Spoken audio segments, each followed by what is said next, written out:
Radha channel ನೋಡಿ friends, ನಾನಿವತ್ತು special ಮಾವಿನಕಾಯ್ದು ಘಟ್ಟದ ಮೇಲಿದ್ದು ನನ್ನ ಮಗಳ ಮನೆ ಅಲ್ಲೇ ಬಿಲ್ಗದ್ದೆ ಹೇಳಿ ಅಳಿಯ ಆ್ಯಕ್ಚುಲಿ ಇಂಜಿನಿಯರ್ ಆಗಿದ್ದರು, ಬಾಂಬೆಯಲ್ಲಿ ಕೆಲಸದಲ್ಲಿದ್ದರು. ಕೆಲಸ ಎಲ್ಲ ಬಿಟ್ಟು ಇಲ್ಲೇ ಶೃಂಗೇರಿ ಹತ್ರ ಇದೆ ಆ ಬೆಲ್ಗದ್ದೆಯಲ್ಲಿ ತುಂಬ ಜಾಗ ತಗೊಂಡು ಸ್ವಲ್ಪ ಅಲ್ಲೆಲ್ಲ ತೋಟ ಮಾಡ್ತಾಯಿದ್ರು. ಇಷ್ಟು ವರ್ಷ ಆಗಲೇ ಇಲ್ಲ ಫ್ರೆಂಡ್ಸ್. ಈ ವರ್ಷ ನೋಡಿ ಇದೊಂದು ಥರ ಮಾವಿನಕಾಯಿ, ಆಮೇಲೆ ಅಪ್ಪಿ ಮಿಡಿ ಆಯಿತು, ಜೀರಿಗೆ ಮಿಡಿ ಸಹ ಆಯಿತು. ನಮ್ಮ ಮನೆಯವ್ರು ನಿನ್ನೆ ಹೋಗಿ ಹಿಡ್ಕೊಂಬಂದ್ರಲ್ಲ. ಈಗ ಅದರಲ್ಲಿ ದೊಡ್ಡದಿದ್ದದ್ದು ನೋಡಿ ನಾನು ಒಂಚೂರು ಅಡುಗೆ ಮಾಡಿ ಹೊರಟಿದೆ. ತುಂಬ ಅಂದರೆ ಸ್ಪೆಷಲ್ ಪರಿಮಳ ಫ್ರೆಂಡ್ಸ್. ನಮಗೆ ಊರಲ್ಲಿ ಮೆಣಸೆ ಮಿಡಿಯೇ ಬೇರೆ, ಇದೇ ಬೇರೆ. ಅದಕ್ಕೆ ನಮಗೆ ಬೇಕಾದಷ್ಟು ಮಾವಿನ ಮಿಡಿ ಸಿಕ್ಕಿದೆ ಈ ಸಲ. ನಿನ್ನೆ ಹೋಗಿ ಹಿಡ್ಕೊಂಬಂದ್ರೆ ಅದರದ್ದು ಹೆಕ್ಕಿ ಇಟ್ಟಿದೆ ನಾನು. ಅದನ್ನೀಗ ಅಣಂಗೆ ಮಾಡಿ ತೋರಿಸ್ದೆ. ಇದನ್ನೀಗ ಕತ್ತರಿಸ್ಕೊಂಡು ಬರ್ತೇವೆ ಫ್ರೆಂಡ್ಸ್. ಫಸ್ಟಿಗೆ ನೋಡಿ ಫ್ರೆಂಡ್ಸ್, ನನಗೆ ಹೋಗ್ಲಿ ತೆಗಿತಾನೇ ಇಲ್ಲ, ಇದರೊಳಗೆ ಇರಲಿ ಹೇಳಿ ಅದು ಸಹ ತಿನ್ನೋಕೆ ಲಾಯ್ಕಿತ್ತು ಫ್ರೆಂಡ್ಸ್. ಮತ್ತು ರಿಚ್ B12 ಅಂತೆ ಕೋಗಿಲೆಯಲ್ಲಿ ಇರೋದು, ಅದಕ್ಕೆ ನಾನು ಅದನ್ನು ತೆಗಿತಾ ಇಲ್ಲ, ಇದರೊಳಗೆ ಇಡ್ತಾಯಿದ್ದೆ. ನೋಡಿ ತುಂಬ ಅಂದರೆ ತುಂಬ ಪರಿಮಳ. ಘಟ್ಟದ ಮೇಲಿದ್ದಕ್ಕೂ ಇಲ್ಲಿದ್ದಕ್ಕೂ ವ್ಯತ್ಯಾಸ ನೋಡಿ ಫ್ರೆಂಡ್ಸ್. ಒಂದಿಷ್ಟು ಒಂದು ಮುಷ್ಟಿ ಉಪ್ಪು ಹಾಕ್ತಾಯಿದ್ದೆ. ಸಾಧಾರಣ ಅವ್ರಿಗೆ ರುಚಿಯಾಗಿ ಸರಿಯಾಗಿ ಉಪ್ಪು ಹಾಕೊಂಡ್ರೆ ಸರಿ. ಚೂರು ಅರಿಶಿನ ಸಹ ಹಾಕಿ ಮಿಕ್ಸ್ ಮಾಡಿ ಇಟ್ಕೊಂಡಿರುವ.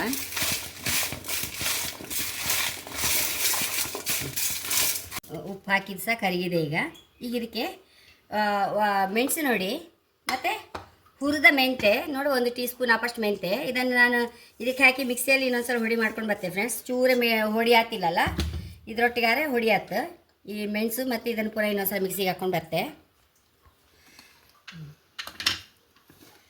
ಮೆಣಸು ನೋಡಿ ಇದಕ್ಕೆ ಹಾಕೊಂಬ. ಮೆಣಸು ಮತ್ತು ಮೆಣಸು ನೋಡಿ ಮತ್ತು ಮೆಂತೆ ಹುರಿದ ಹಾಕೊಂಡದ್ದು. 1 ಟೀ ಸ್ಪೂನ್ ಮೆಂತೆ ಹೊಡಿ ಹಾಕೊಂಡೆ. ಖಾರಕ್ಕೆ ಬೇಕಾದಷ್ಟು ನಿಮ್ಗೆ ಎಷ್ಟು ಮೆಣಸು ನೋಡಿ ಬೇಕೋ ಅಷ್ಟು ಸ್ವಲ್ಪ ಮಿಕ್ಸ್ ಮಾಡ್ಕೊಂಡ. ಹೀಗೆ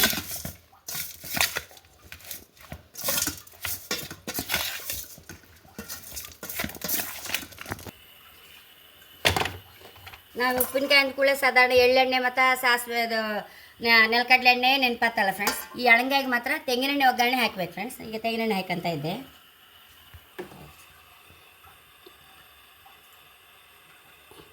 1-2 ಟೇಬಲ್ ಚಮಚ ಅಪ್ಪಷ್ಟು ಎಣ್ಣೆ ಹಾಕೊಂಡಿದೆ. ಸಾಸಿವೆ ಫ್ರೆಂಡ್ಸ್ ಹಿಂಗೆ ಹಾಕಲೇಬೇಕು. ಹೊಡಿ ಹಿಂಗೆ ಹಾಕಿದ್ರೆ ಲಾಸ್ಟ್ಗೆ ಹಿಂಗೆ ನೋಡಿ ಹಾಕಿದ್ರೆ ಆಯ್ತು. ಇದೀಗ ನಾನು ಚೆಂಡು ಹಿಂಗಲ್ಲ, ಇದು ಕಡೆ ಹೊಡಿ ಮಾಡಿ ಹಾಕಿಬಿಡ್ತೇನೆ. ಒಂಚೂರು ರೋಸ್ಟ್ ಮಾಡ್ಕೊಂತಿದ್ರಲ್ಲಿ ಫ್ರೆಂಡ್ಸ್. ಹಿಂಗೆಲ್ಲ ತಕ್ಕಂತೆ ಕಡೆ ಹೊಡಿ ಮಾಡಿ ಮಿಕ್ಸ್ ಮಾಡ್ತೇವೆ.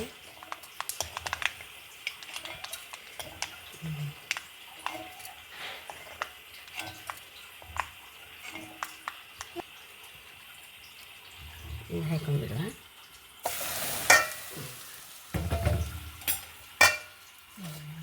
ಹಿಂಗು ಹೊಡಿ ಮಾಡಿ ಹಾಕಿಬಿಡ್ತೀವಿ, ಮಿಕ್ಸ್ ಮಾಡ್ತೇವೆ.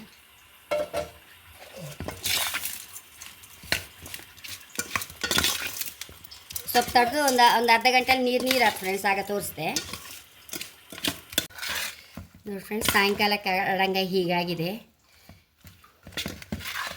ಅಂದರೆ ವೇಸ್ಟ್ ಮಿಡಿ ಅಲ್ಲ, ಸಣ್ಣ ಮಿಡಿ. ಮತ್ತು ಅದರಲ್ಲಿ ವೇಸ್ಟ್ ಆದ್ರೆ ತೆಗೆದು ಮಾಡಿದ್ದಲ್ಲ ನಾನು. ಒಳ್ಳೆ ಬೆಳೆದಕಾಯಿ ಅಡಂಗಾಯಿ ಇಷ್ಟೊತ್ತಿಗೆ ಫುಲ್ ರಸ ಬಂದುಬಿಡ್ತಿತ್ತು ಫ್ರೆಂಡ್ಸ್. ಇದೀಗ ಇಷ್ಟೇ ರಸ ಬರೋದು. ಇನ್ನು ನಾಳೆಗೆ ಇನ್ನೊಂದು ಚೂರು ಜಾಸ್ತಿ ಆಗ್ತೇನೋ ರಸ. ಟೇಸ್ಟ್ ಮಾತ್ರ ತುಂಬ ಅಂದರೆ ತುಂಬ ಲಾಯ್ಕಿತ್ತು ಫ್ರೆಂಡ್ಸ್. ನೋಡಿ ಫ್ರೆಂಡ್ಸ್, ನಾನು ಫುಲ್ ಎಳ್ಳೆಣ್ಣೆಲ್ಲೇ ಮಾಡಿದ್ದಲ್ಲ, ಹಾಗೆ ಅನ್ನಕ್ಕೆ ಸಹ ಒಂಚೂರು ಎಳ್ಳೆಣ್ಣೆ ಹಾಕಿ ಒಂಚೂರು ಎಳ್ಳೆಣ್ಣೆ ಹಾಕೊಂಡೆ.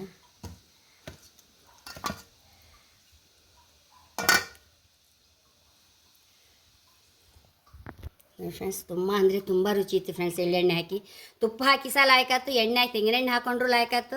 ಈ ಮಸಾಲೆ ಒಂದ್ಸಲ ಮಾಡಿ ನೋಡಿ, ಎಲ್ಲದಕ್ಕೂ ಮ್ಯಾಚ್ ಆಗ್ತಿದ್ದು. ದೋಸೆ, ಇಡ್ಲಿಗೆ, ಮೊಸರನ್ನಕ್ಕಂತೂ ಹೈ ಕ್ಲಾಸ್ ಆಯ್ತು ಫ್ರೆಂಡ್ಸ್. ಹಾಗೆ ನೋಡಿ ತುಂಬ ಅಂದರೆ ತುಂಬ ಲಾಯ್ಕೆ ಆಯ್ತು. ಅದು ಸಣ್ಣ ಮಿಡಿದು ಮಾಡಿದ್ದಲ್ಲ. ಈಗ ಅರ್ಜೆಂಟಿಗೆ ಪರಿಮಳ ಒಳ್ಳೆ, ಇದೇನು ಹೆಚ್ಚು ಬಾಳಿಕೆ ಬರ್ತಿಲ್ಲ ನಮಗೆ. ತೊಡದೆ ಕೂಡಲೇ ತಿನ್ನೋಕ್ಕೆ ಹೈ ಕ್ಲಾಸ್ ಇತ್ತು ಫ್ರೆಂಡ್ಸ್. ಹಾಗೆ ನನ್ನ ಚಾನಲ್ ಇಷ್ಟ ಆದರೆ ಸಬ್ಸ್ಕ್ರೈಬ್ ಮಾಡಿ, ಲೈಕ್ ಮಾಡಿ, ಕಾಮೆಂಟ್ ಮಾಡೋದಂತೂ ಮರಲೇಬೇಡಿ. Thank you.